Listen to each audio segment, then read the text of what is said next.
Hey everybody, thanks for joining me. This is Mike again. So what we have here is another Leanna B request, and this one is, she says, I dedicate this one to my beautiful mom, who very sadly isn't with us anymore.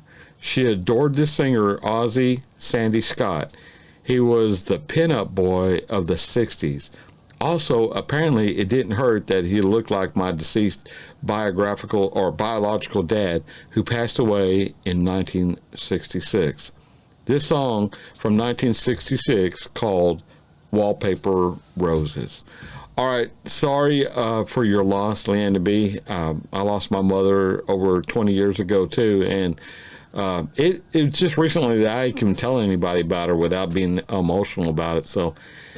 Like I've said before on here, it's not something you get over, it's something you get through. For me, it takes longer than other people. So, bless your heart, and I hope this gives you some kind of comfort. So let's get into the intro and right into the video.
So, Sandy Scott, his real name is Keith Gilchrist. He was born in 1941. That's going to make him either 84 or 85. Wikipedia is not clear on it.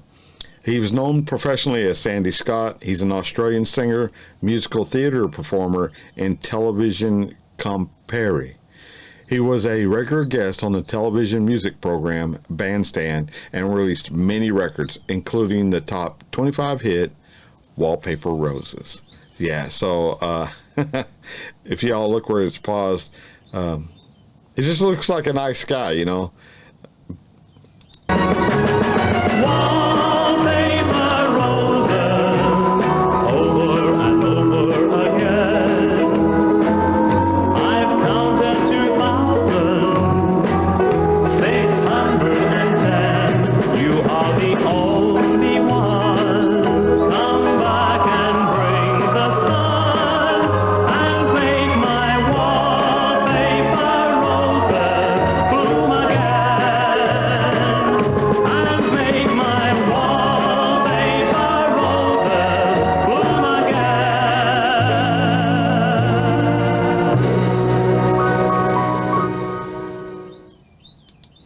You know, I don't think wallpaper is even a big issue anymore. I very, very seldom see wallpaper.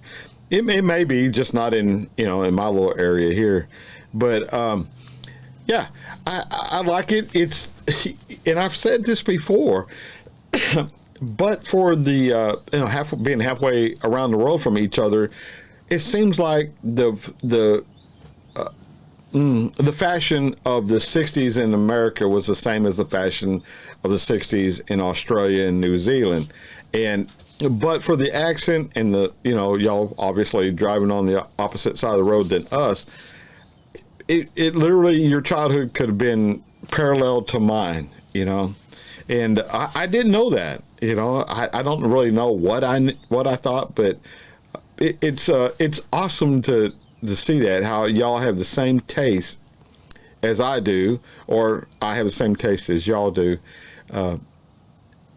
and we were halfway around the world. So I don't know how that happened, because there wasn't, we weren't connected as we are globally today, in the '60s. But it's funny, and so I'm pretty stoked about it. Sorry, I thought I was going to hiccup. But that's going to do it for me. Thank you, Leanne DeBee, for the request, and the rest of y'all for showing up and spending your time here. Till I see you again, I'll catch y'all down the road. Bye, y'all.